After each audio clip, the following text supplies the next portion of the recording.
Hello, Shadwell here.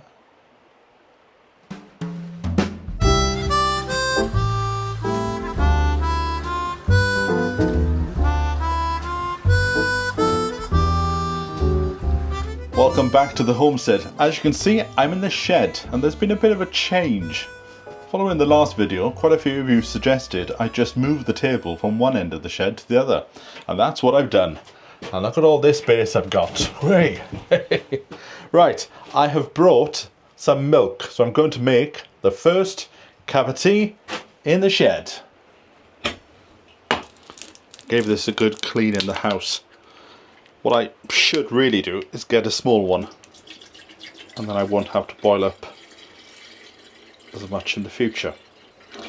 But I like a whistle. And if I'm on the other side of the homestead, at least I'll be able to hear it when this one whistles.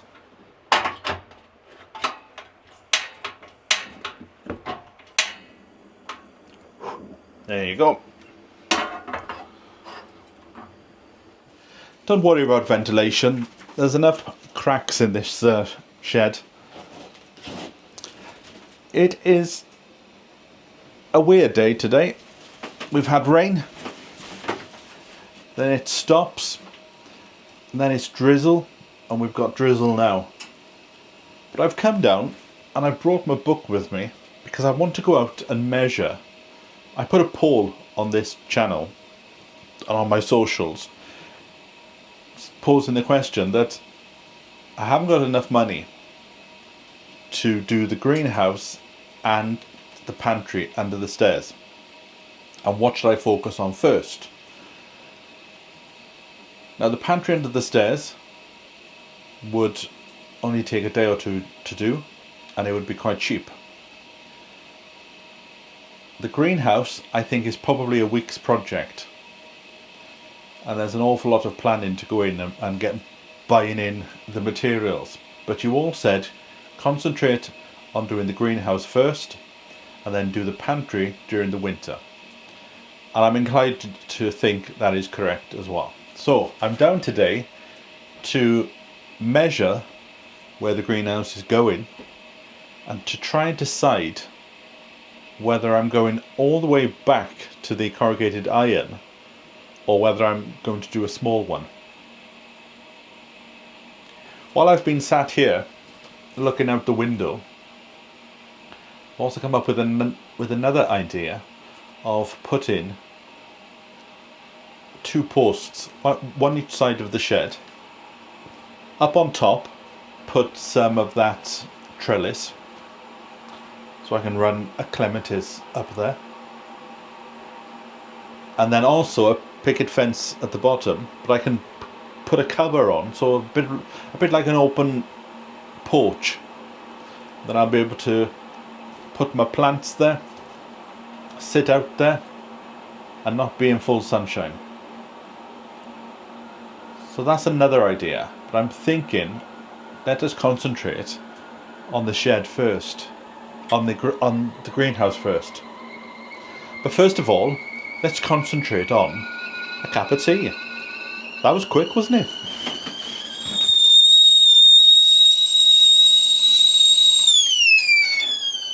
That was very quick. This reminds me of past winters when I was in my shed in London. I would often boil the kettle just to warm the shed up. Right, I've brought down a fresh packet so these can stay down here.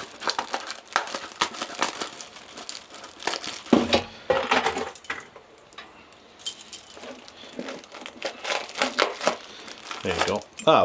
What I can do is, in the meantime, I can use this, can't I?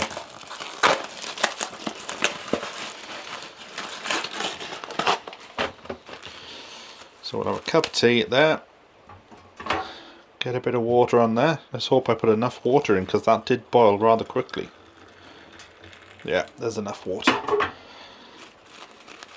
And then I'll just pop these tea bags in this pot for the time being.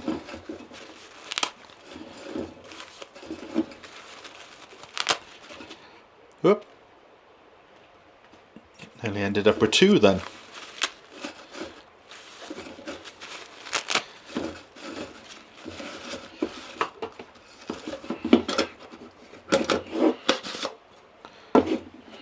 So what I've done is I've put the chair down the bottom and the kettle down the furthest end, because if anything did happen to the kettle, I then have an exit to run out of. So many times I've seen people and they put these stoves like here, and I sort of think if something happens and a flame shot across the room, you couldn't get out. Well, I need to bring a spoon down with me. I've got plenty in the house. I'll bring one down on my next visit.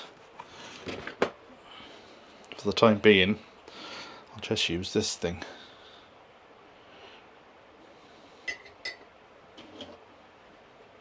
I must say, this certainly takes me back a few years, back to when I had the rusty allotment in London.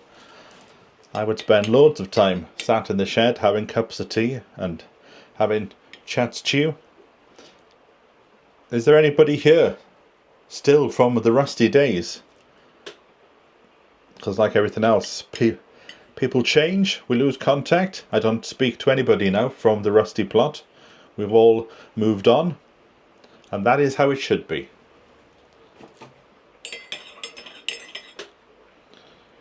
I was looking through some pictures. So I've just finished filming and making the video which was called Spilling the Tea Cats.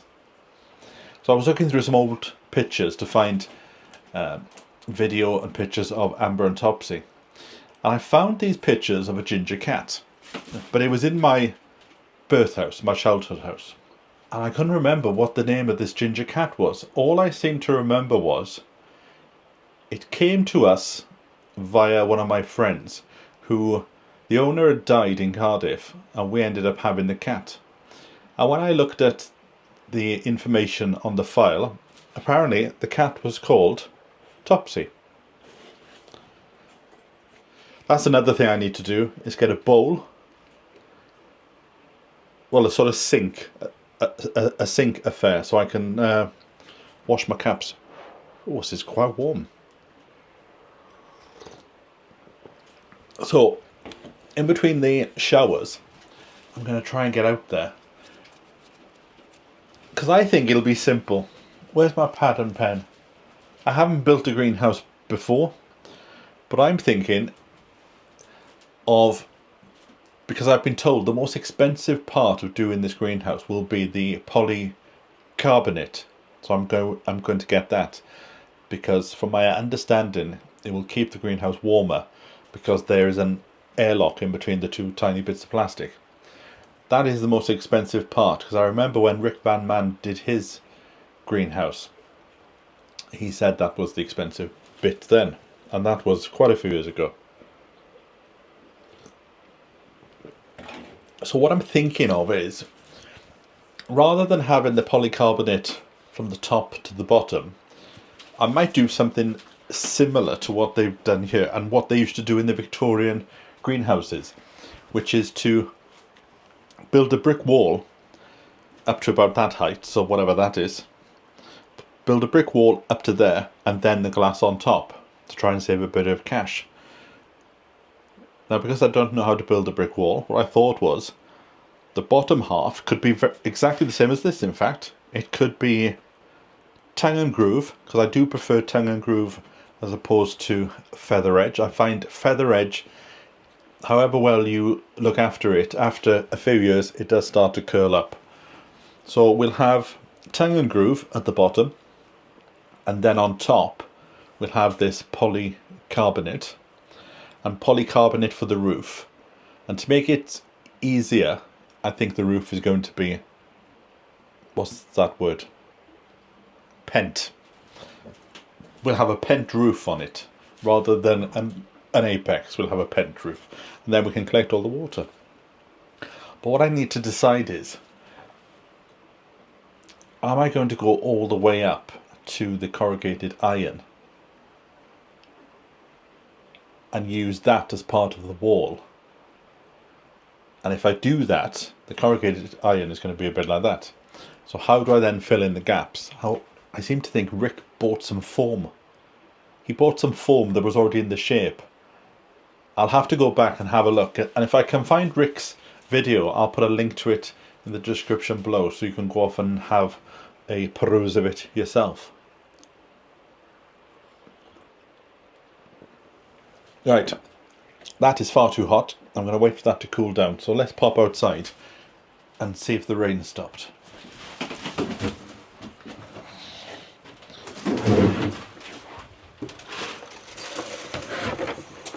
Just about. It's windy though.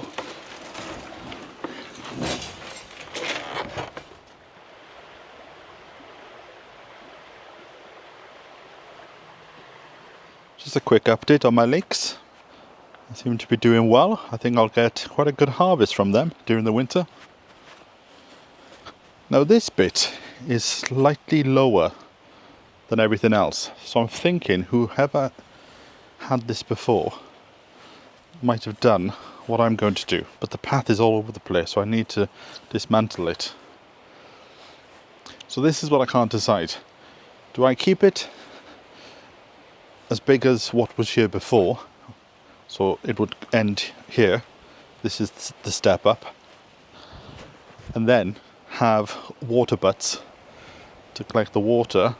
Or, and you might be able to tell, I've realised this site is very windy and the wind comes down here. And I want to block this off because I think that'll stop the wind. It will disperse, what's the word? Disperse it and put it somewhere else rather than coming down here. So do I bring the greenhouse all the way up to this and make this one of the walls? It would be rather large, but then I could have lots of shelving and have loads of seedlings, because what I want to do is as well, I want to grow not just seeds for my plot, but I want to grow vegetable seeds so I can donate to the veggies for Valindra, not necessarily for them to grow, but for us to sell them in the shop. So people said to me back in the spring, they went off to the gardening shows and the fetes and everything, and they said everybody was selling flowers but nobody was selling veg.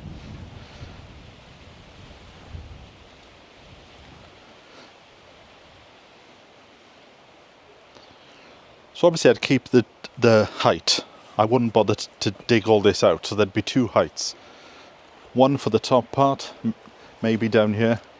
I could build a sort of sink so I can have somewhere to clean the pots, and then down here could be the growing section. I want to use this as a storage, so I'll put shelves on it. Although I have thought about possibly making the entrance to the greenhouse via the shed, so there could be a door there, but I'm talking myself out of that as soon as I say it to you. So there'll be a bench down here for my seedlings, bench down here, and then more benches down the side for all the veg seeds.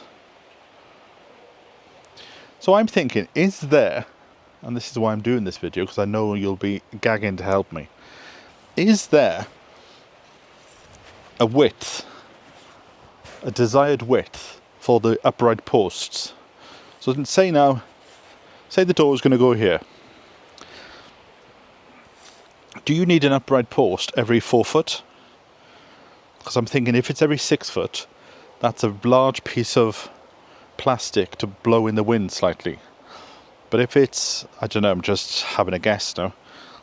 If it's 4 foot, will that make the entire structure stronger?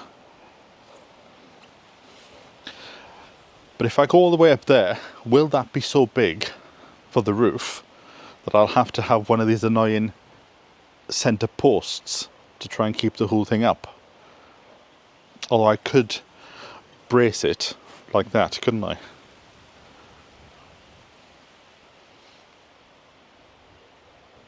I was just about to say, or maybe I should just concentrate on this part and then build an extension later on. But that means I'd be wasting money building this wall if I was not going to use it by taking it down, because I would be using that back wall. And then down here, I want to make a compost toilet, because if I'm spending all day here, it's a lot easier to go to your own compost toilet here. So that would be outside the greenhouse. Obviously that would have to have a solid wall here, otherwise people would be able to see me, and that is not the look that I'm going for. Right, let's go and get that tea before it gets too cold.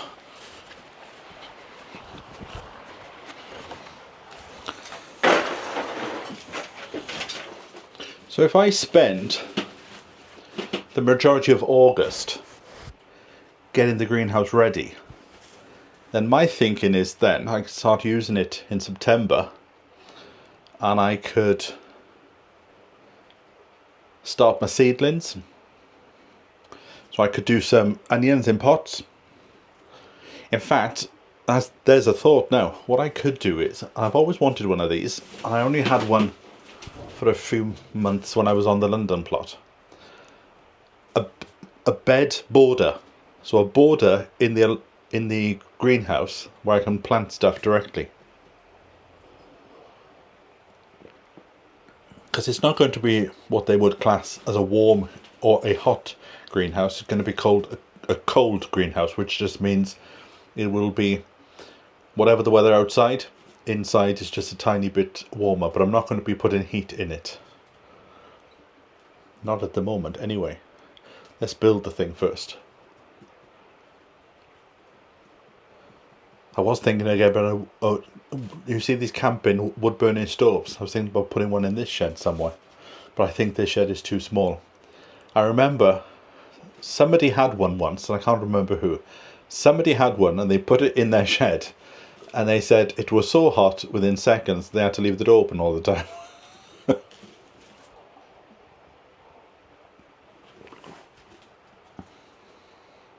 Plans, plans, plans.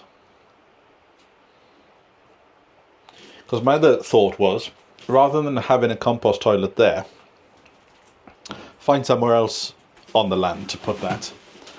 But there, do a sort of extension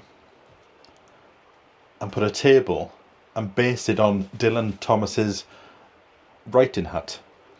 So I could have a window overlooking the water, and I could sit there, do a bit of writing, and then I could have the wood burning stove in that part, because then there'd be a lot more space. And I know some people will say, when are you going to start to grow your veg? It's like July now, so there's not a lot of stuff you can put in. There's a few things like your, what you call them, not climbing ones, the dwarf French beans. I could throw a few of them in. But I'd rather take it slow, take it steady, get all the buildings up and running, because then I'll be able to use them during the winter. Especially the greenhouse.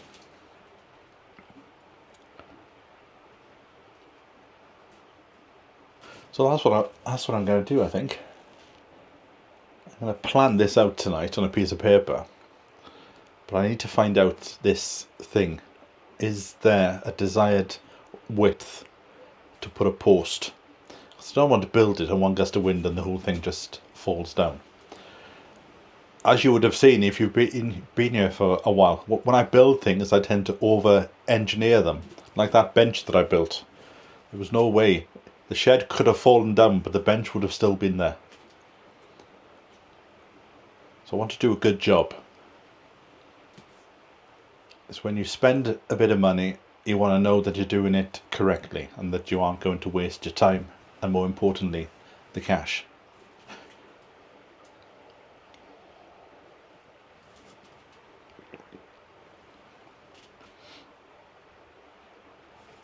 See, the problem with this window is when I'm sat here, I can see out, but I can't see the river. The window needs to be down a bit further. I can just about see it if I put my head up. Anyway, thanks for joining me today. It was just a very quick one, just to have a think about this greenhouse. And then during the winter we'll do the pantry. Because as somebody said, you need the greenhouse to grow the veg, to can it, and then put it into the pantry. So I would look forward to seeing what you say in the comments below about this distance. So if there's anybody that's built a greenhouse in the past, let me know. And then the polycarbonate, I'll do what Rick did, and I'll just screw that in. So I think that will be the easy bit, but that is the expensive bit, I remember him saying. And I don't want to use, before anybody suggests it, plastic sheeting. I've seen plastic sheeting. I used to live next door to a guy, and his entire greenhouse was made of plastic sheeting, and it would rip in the wind.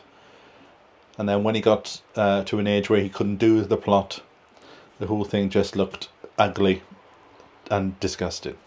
And then you got bits of plastic flying all over the place. So I'd rather spend a bit more on this very solid polycarbonate stuff, and then I know it's like, I would love to have glass, but how much would that be? I'm not even bothering to go and have a look at that. Right, I'm going to finish my tea and I'll catch up with you next time. So from me until then, bye for now. Oh, there's a heron. It must be 10 to 4.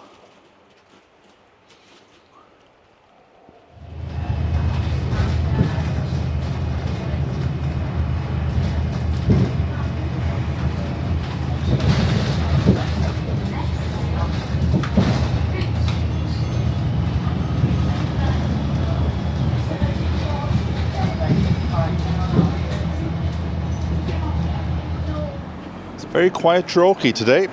I've come down because I'm heading to the Rhondda Tunnel railway shop to do a bit of my volunteering, and I'm going to pick up a few bits of meat later. But for the next 6 weeks, because the kids are off school, for the next 6 weeks it is only £1 to go on the bus. It doesn't matter if you're going from the top to the furthest end of Caerphilly, it's £1. So the bus was quite busy today. So, oh yeah, maybe we should do a few little trips during this 6 weeks. Go off and explore the area a bit more. That is something to consider. But first of all, let me go and do my bit for the war effort. I've always liked this little passageway here. It's a bit of a shortcut to get to the high street. It's been here for years. It's by the side of the Rhondda River. And you've got cyclists coming this way as well. And then it brings you out on the high street. There you go. And then just across the road there is the railway shop. Right, I'm going to pop in there and do my bit. So I'll catch up with you in a moment. Something's going on across the way there. I will keep an eye on it, and if there's anything interesting, I'll switch the camera on. Well, I'm just on my way for some dinner, or even breakfast. Been so busy today. And I'm going to the farm shop. A few people recommended it, and I've been here in the past, but I haven't been for breakfast, I don't think.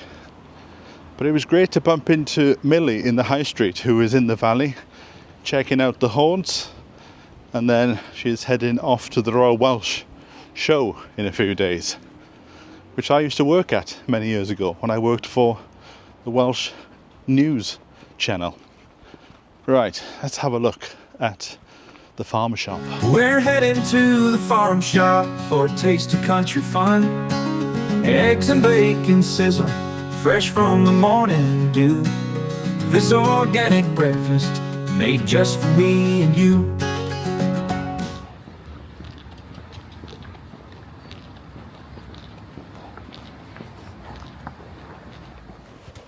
I have just noticed something in the garden that I wanted to show you. The rose is certainly climbing, along with the verbena. What I wanted to actually show you was this. Look at the colours on that. Absolutely stunning. If I'd known they were going to be this good, I think I would have filled the whole bed with them. But nice to see the verbena is putting on a nice bit of growth. My sweet peas are looking rather poor, unlike my antirrhinums, also known as snapdragons. Do you remember these?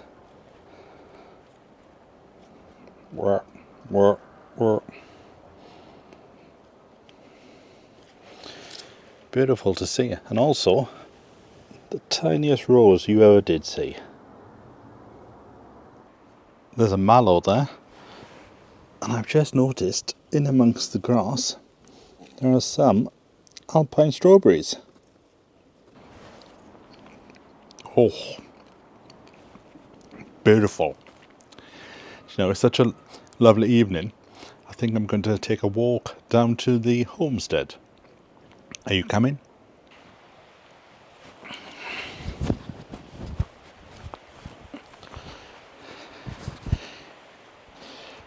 I will have to bring a thermometer down because I've just walked in here now and it is scorching. It has been a very busy day today. I've just noticed I've got two plants the same. How did that happen? Let me just check. And how is it only now that I'm noticing? Scabious butterfly blue. It's weird that I've got two of them. Right then. I'll put one in the bed here. I'll put another one in front of the shed around there. I'll also take the chrysanthemum, not the chrysanthemums, carnations, and the coreopsis. We haven't had any rain for quite a few days now, so I'm surprised to hear that the river sounds quite vicious. Right. Where can these go then?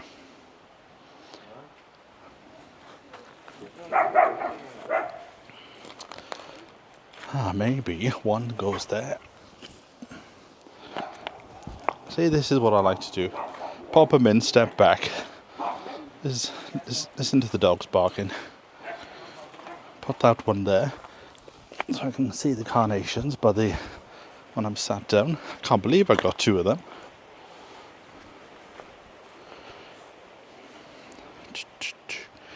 Now, some people might say, are you going to weed it? No, all weeds have a place. A weed is only a plant in the wrong place, after all. And that one there. Maybe I can go in the corner. Right. Do you want to come a bit closer and see? Let me get my knee pad now. Get into that age. I know a lot of people say, why don't you have gloves on? Because I like to feel the earth between my fingers. I like to feel it in my fingers and feel it in my toes. Alright. Although a pair of gloves would be handy to get this stingy nettle out. Oh, I'm not going to get the root out, am I? Oh well.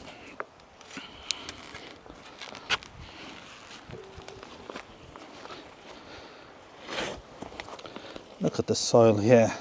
Beautiful. Reminds me of the soil I used to have in the family garden many a moon ago. Plenty of life. Now, a little trick for you. Take the plant out of the pot, and you can use the pot to see if you need to dig it a bit deeper or not. Just get that out.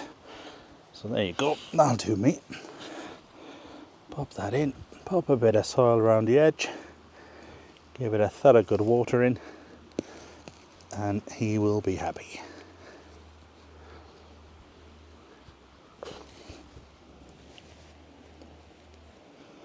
Oh, it's nice to come to the land after a busy day at the computer.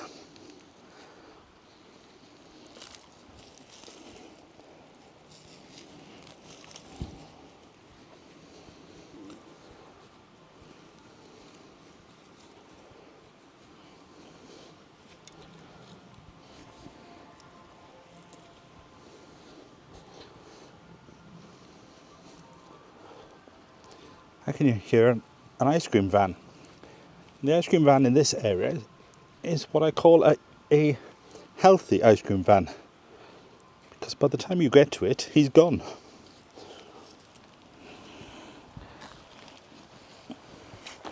And we'll pop the coreopsis, which is one of the very first plants that I sowed from seeds. Not this, but 40 years ago. And this is the same variety called Sunrise. Now if you pull them out and there's a lot of roots, give them a bit of a tease. Help them on their way. And then just pop it in. No need to be cute about it. Pop it in, give it a bit of water. I must say this soil is quite sandy up the top end here. There you go. Beautiful. No need to go all Kew Garden about it.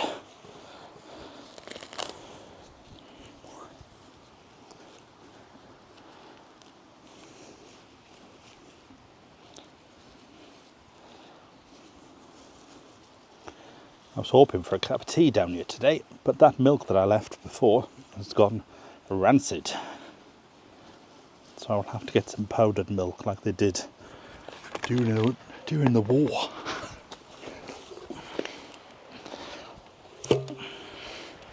During the war. So before I head home, let's have a look. I need to bring my secateurs down to do some deadheading. But we have a rose there. And the variety of this rose is, I'll tell you now, Nostalgia. And this one next door is called Micho. Look at that. And there's another little cluster down here as well. So some more things to get into the ground. It just never stops, does it? Well, time's gone on now. I'm going to have to go home and do my dinner. And I think I may have also missed today's episode of The Archers. That's a big question, isn't it? Are you a weekday listener to The Archers, or are you a weekend listener to The Archers? I like to do a bit of both. Right, I'll catch up with you next time, so from me until then, bye for now.